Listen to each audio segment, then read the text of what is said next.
Degeneration से फिर lifestyle disease, देह जो दीवाला है रोगालय बन जाता है, शरीर मेडिकल स्टोर बन जाता है, हाउस हॉस्पिटल बन जाते हैं, पूरी जिंदगी नरक बन जाती है। योग हमारी एक जीवन शैली है, योग रोगियों के लिए चिकित्सा पद्धति है और योगियों के लिए वो साधना पद्धति है। सबको योग करना है। 1 घंटा योग करना 24 घंटे में, आपके 24 घंटे अच्छे बीतेंगे।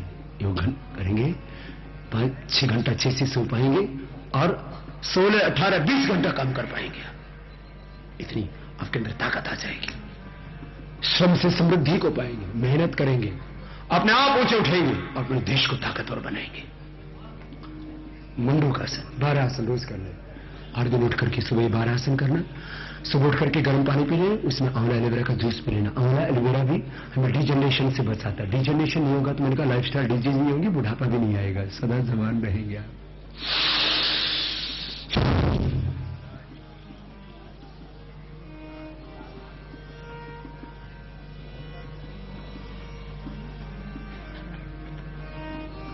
योग में कुछ सावधानियां हैं। कमर में दर्द आगे नहीं झुकना, हरनिया पीछे नहीं झुकना, कोई भी अभ्यास जोर से नहीं करना।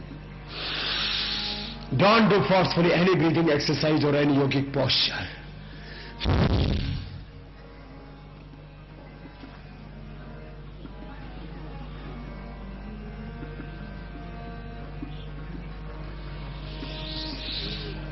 मंडूकासन का दूसरा अभ्यास है, पेट और डायबिटीज के लिए बहुत अच्छा रहता है। पेट जिनका मैंने कहा खराब रहता है वो आंवला एलोवेरा का जूस पिया करें। ऐसे भी 4-4 चम्मच आंवला एलोवेरा पी लिया करो। योग की तरह आयुर्वेद भी हमारी जीवन पद्धति भी है, हमारे लिए चिकित्सा पद्धति भी है और जड़ी बूटियों में सिद्धि देने वाली शक्ति है। जन्म औषध मंत्र तपा समाधि जा सिद्ध है।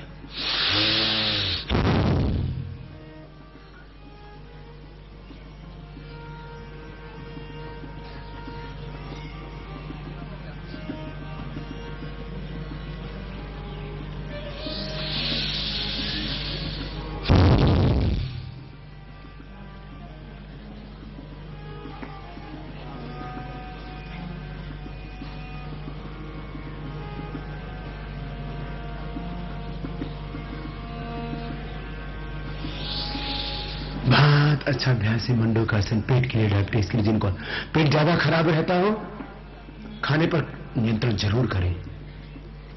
देखो शरीर चलता है आहार से, मन चलता है विचारों से। जैसा विचार होते हैं वैसे ही आपका मन होता है और ये पूरा जीवन चलता है आत्मा से और आत्मा संचालित होता है परमात्मा की शक्ति से।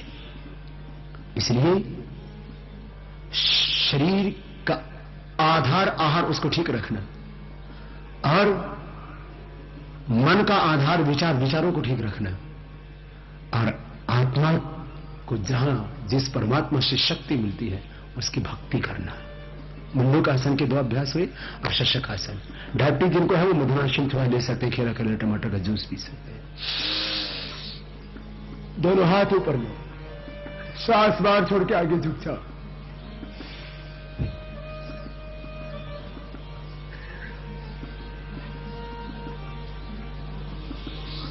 फिर हाथ ऊपर और सांस बाहर छोड़ के आगे झुक जाओ।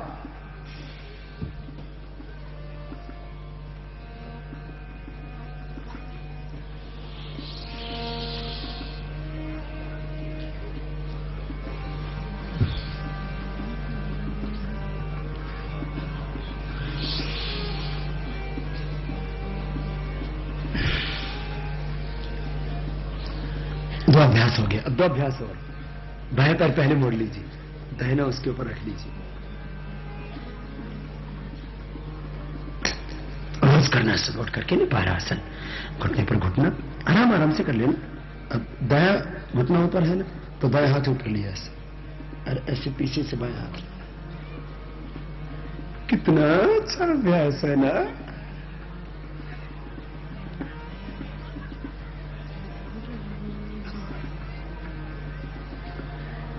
ऐसे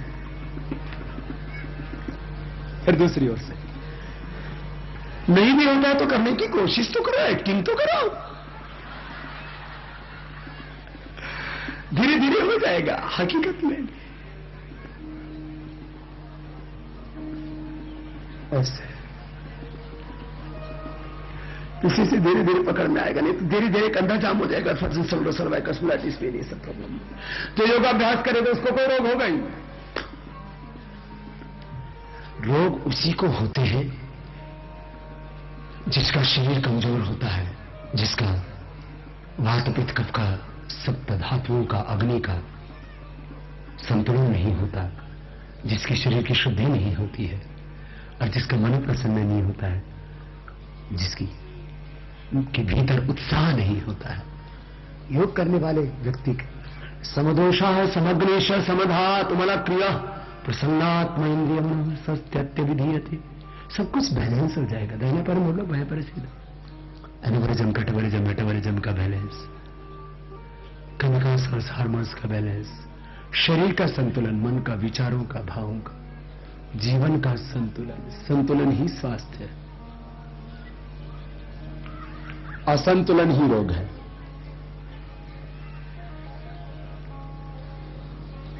कितना अच्छा देखो,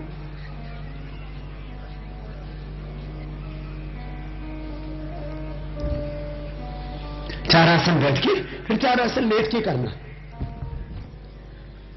लेट जाओ ना, लेटो ना, ऐसे देखो कमर के लिए बहुत अच्छा है। कमर का भी तो कबाड़ा हो रखा है, ये कमर के लिए बहुत जरूरी है, रोज कर लो। और ये 12 आसन करवाने हैं आपको, इसके बाद प्राणायाम और ध्यान कराएंगे। देखो जो योग करेगा उसको कोई रोग होगा ही नहीं।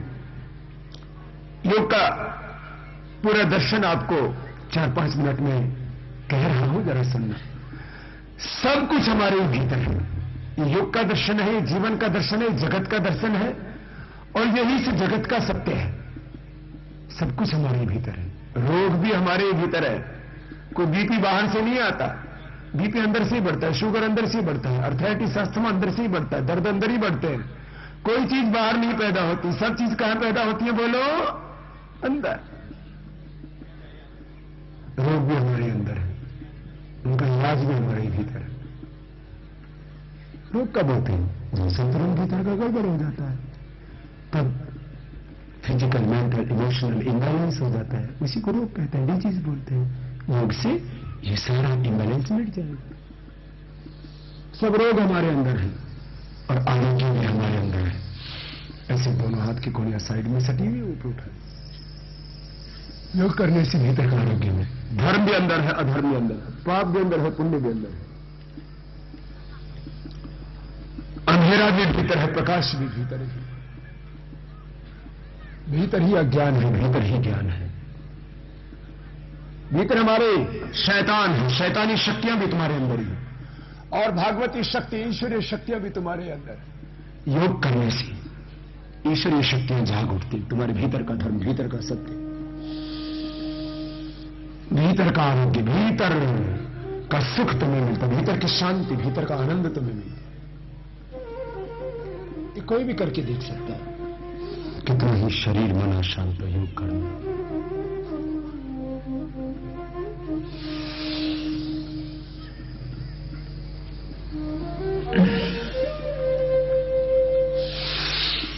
योग से तुम्हारे अंतर शक्ति, अंतर प्रज्ञा जगेगी। हम 1 से 5% तक अपनी शक्तियों का प्रयोग कर पाते हैं। 95 से 99% तक हमारी शक्तियां अक्सर प्रसुप्त अवस्था में रहती है, साइलेंट मोड पर रहती है। हमारे भीतर की एनर्जी, हमारे भीतर की स्ट्रेंथ, हमारे भीतर का पावर, हमारे भीतर का नॉलेज, जो प्रसुप्त अवस्था में योग से जागृत हो जाएगा। योग से अंतर शक्ति, अंतर प्रज्ञा जगेगी, तुम्हें बल मिलेगा, और बल का उपयोग फिर सेवा में करना। बलवान बन करके खुद को ऊंचा उठाना, अपने वतन को ऊंचा उठाना। सीढ़ी लेट जाए। देखो आपको आसन, अब कमर के लिए लास्ट आसन। कमर में दर्द बहुत बढ़ रहा है आजकल, घुटने पंजे पास में, उसके लिए सबसे बेस्ट एक्सरसाइज है। कमर में दर्द किसको नहीं होता? मेडिकल साइंस में कहा जाता है या तो आपको कमर में दर्द था, या है, या होगा, यदि योग ना किया तो। योग करोगे तो कुछ नहीं होगा, सब कुछ तुम्हारे भीतर है। योग से अपनी अंतःशक्ति, अंतर प्रज्ञा को जगाओ। योग से अतीन्द्रिय सुख, अतीन्द्रिय आनंद पाओ। तुम सुख पाना चाहते हो ना? सुख तो तुम्हारे ही भीतर है, शांति तुम्हारे भीतर है, सब कुछ तुम्हारे भीतर है। ये सारा ब्रह्मांड तुम्हारे अपने ही भीतर है। योग करोगे तो अपने ही स्वरूप का दर्शन सब में करोगे, अपने ही रूप सब में दिखेगा, भगवान का रूप ही सब में दिखेगा। फिर तुम्हारे लिए जगत भोग की वस्तु नहीं रह जाएगी, भगवान का स्वरूप बन जाएगी।